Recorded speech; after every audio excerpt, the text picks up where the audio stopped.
I suddenly feel like we're going back to basics, and honestly, in 2026, I'm all for it.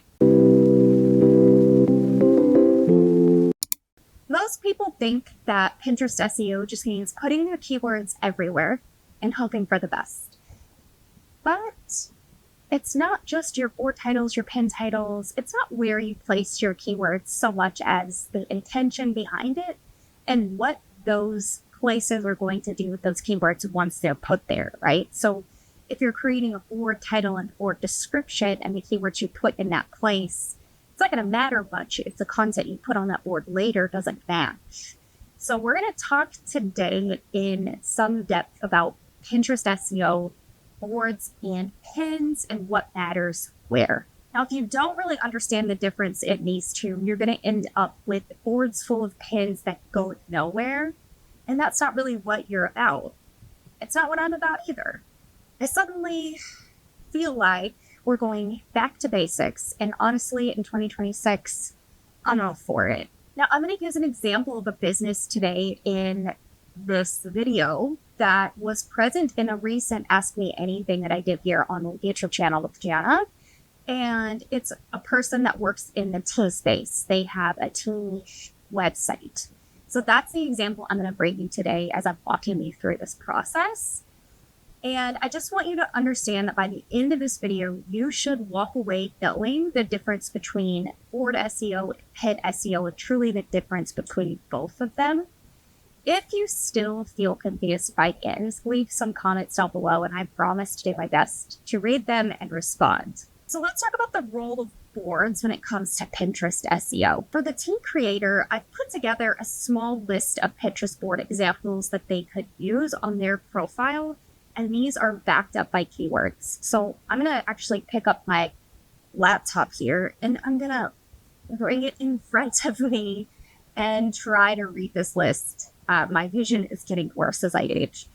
The example boards could be green tea recipes, herbal tea benefits, tea brewing methods, tea for wellness, and tea accessories and tools. Now, that's just a short list of Pinterest boards that this creator could add to their Pinterest profile and then ultimately create Pinterest pins for. Now, what you want to do is create the board titles that are 3 to 5 words in length. Now, this is not black and white. Please do not read this or listen to me and say, oh, my board titles can only ever be 3 to 5 words. Heather said it. That's our truth. No, I'm saying that's ideal. And you want to use 3 to 5 words because if you use one word like tea, you're not going to get as found as well as using like herbal tea recipes. Right? People are going to be searching for that specific thing, and they're going to be using phrases, not usually single words. Now, those 3 to 5 word phrases represent the main category of that topic, and it's going to help the platform understand topics that your account is going to be regularly posting about. On a tea business, then this particular list of boards are going to tell Pinterest that this account publishes content and sells products related to tea, tea recipes, health and wellness related to tea, etc. Now let's briefly talk about supporting keywords in your board descriptions. Boards can include keywords related to the topic at hand, and you can actually slice and dice this in so many different ways. This is one of the things that I actually have a really difficult time getting people to wrap their head around. When you choose a topic, you can actually choose keywords that are much more broad but related to the topic. So if you want to go for like tea recipes, tea types, tea culture, and cooking, as well as like routines, those buckets of keyword types can then be found and used in the board description. Now, the ultimate audience for those keyword types are going to be obviously tea drinkers, possibly tea brands, especially tea brands who are looking to expand their own market, tea beginners, so anyone that maybe is just beginning in the tea space, as well as like tea connoisseurs. I wouldn't call myself a tea connoisseur, but I do love a good tea. Potentially, it's also going to attract people in the wellness routine space, cafe owners. And of course, I already mentioned like other brands, people that are looking to sell tea. They may be looking to make collaborations with people who are posting this kind of content. Now, the board description really helps Pinterest to understand the topic and the category within that topic that you represent. But the board itself and the pins on the board stays focused to the main category. So if the main category is chamomile tea, then you could have those wellness routines, tea for beginners, tea rituals, etc. And then you would expand out, but the topic itself would be chamomile, right? So keep that in mind as you were creating your board titles and descriptions. Let's talk about the roles of pins in Pinterest SEO.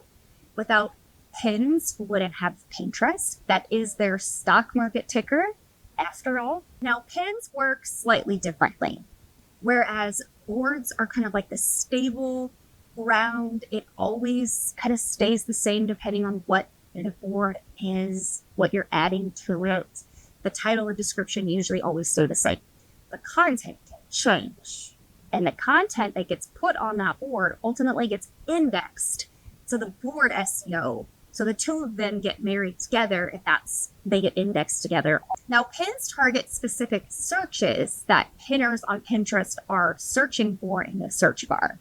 Now, let's say that tea creator writes a blog post titled 5 Health Benefits of Drinking Green Tea. I gotta bring my laptop up here again so I can see the words. So let's say that the creator then chooses a list of keywords to include in the pin description. And those keywords are green tea benefits, benefits of drinking green tea daily. Now that one's a really long one.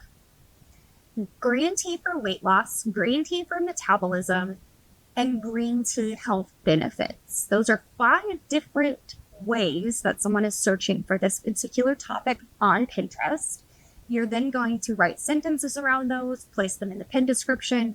You can even choose one of those as your main text overlay, keyword on actual pin text. But this board that you put this pin on could actually be the tea for wellness board that we had mentioned earlier. But that's not the only pin that can go on that board. Many other pins could also go on that board. The chamomile tea, the whatever other teas that you want to put on that board could also go on that tea for wellness board. Ultimately, the board is the topic and the pins really expand the keyword reach. One board can support dozens, if not hundreds of keywords through the different variations that you're creating with your Pinterest pins. Now let's actually talk about how boards and pins work together. And in this section of the video, I actually have a graphic we're going to put up on the screen and I'm going to walk through. So let's go ahead and talk about your boards and your pins and how they work together. Your boards establish that topic authority, as we've already discussed. Pins create a search discovery of the actual content on Pinterest. Okay, so I'm going to pop up an image on the screen here with some examples. I'm going to walk you through what this actually looks like with actual examples I mocked up for this video. So the example structure could be that the board is tea brewing methods, and the Pinterest pins that I have laid out here on the slide are how to brew loose leaf tea at home, chamomile tea brewing tips for herbal tea drinkers, and the benefits of green tea for metabolism. Now, there's 2 different boards on the right side, and you can see one of them is tea brewing methods. How to brew loose leaf tea and the chamomile tea example could go on tea brewing methods. And then the benefits of green tea pin, that one could go on the green tea recipes board. Again, the board tells Pinterest the topic. Pinterest pins dive deeper into the specific keywords and what the content is about. And that is what the user is going to curate. Let's talk briefly about some common Pinterest SEO mistakes before we wrap this video up today. So mistake number 1 is your board is way too broad. I already mentioned this a little bit earlier, but if your board names are food, drinks, recipes, tea, sneakers, one word, Pinterest is going to have a more difficult time finding the right audience to actually put your content in front of. They're going to know the board is about sneakers, but One of the things that people do wrong and they make a mistake on is not applying Pinterest description. I was just on an audit video with someone last night, and they didn't have board descriptions at all. They just had their board titles. And then obviously the pins on those boards. And their pins are getting 60, 70, 80 impressions per pin, but they really weren't getting any outbound clicks or even saves. There was no engagement happening. So one thing that I would look at when we are identifying those mistakes is, was the Pinterest SEO done correctly on the account? If so, then we can move on to reasons why those pins may not get little clicks. Mistake number 2 is that your board is way too specific. Now, this is okay in some instances if you want to have a very hyper-specific board. A-okay, but you don't want to do that every single time. So if your board title is the best green tea recipes for 2026, when you rename that board to make it 2027, Pinterest is going to re-index that board. And all of the reach and everything on those pins that was happening before, it's going to be interrupted. And you don't really want that to happen. Your keyword targeting really should, especially for those specific keywords, really should live at the pin level, not the board level. So make your boards a little bit more general.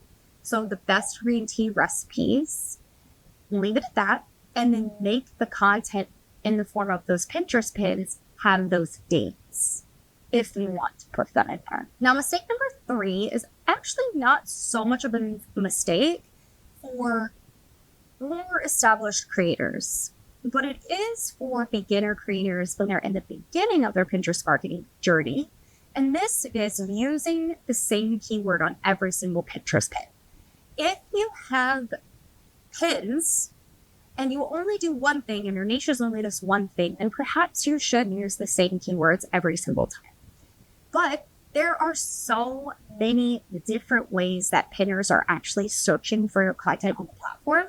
So we should be trying to find a way to diversify our keyword strategy and really make it wider. Use more keywords. And you do that at the pin level. If you remember one thing from this video as you go forth and you do your Pinterest SEO strategy, boards establish the topic and the topic authority for the account, and pins expand the search capability and the search reach of the actual content you're putting on the platform. Both of them work together, so you need them both to be done well. And remember, and I'm going to leave you with this, I promise, but do not put content on a board that is completely unrelated. So if you have a board about green tea recipes, do not put pins that have black tea in them on that board. Okay? Unless there's green tea blend, it's a green and a black. We're not putting pins on a board that are not related to the top end. Okay? If you want more help finding keywords for your brand, join us in Pin Profit Academy. It's one of these links, or you can always watch some of our other Pinterest SEO videos here on the channel. I'll see you in one of those.